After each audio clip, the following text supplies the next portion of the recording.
The Second World War, there was an uprising by the Kikuyu people who wanted their land back.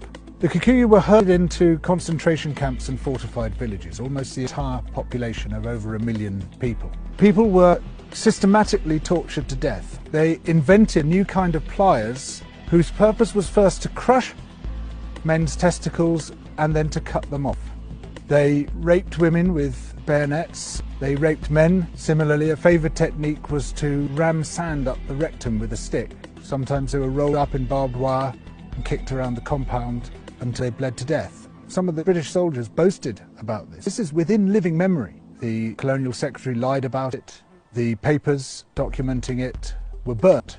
The impact of the rich and powerful nations has been so phenomenally murderous and destructive that it has been completely airbrushed from our national consciousness. In order to justify the land-grabbing colonial projects, you had to create an ideology. We, the Europeans or the Americans, have come to rescue the rest of the world from its depravity and backwardness. But in order to do that, you have to be able to demonstrate that the rest of the world is depraved and backward. From this arose the racism that is still with us today. It was a necessary component of the colonial project.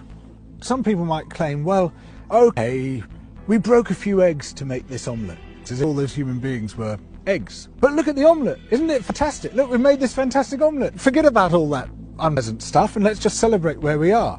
Where we are is a continuation of the project. We commodified people's land and people's labour and turned it into our property. We're also destroying the rest of the living world alongside it. We don't have to be like this. We are the same human beings as anybody else. We're all part of the same big human family. We just have to recognise that, accept that. And of course, within Western countries, there are plenty of brilliant people resisting colonisation, both internal colonisation within our own countries and external colonisation of other people's countries.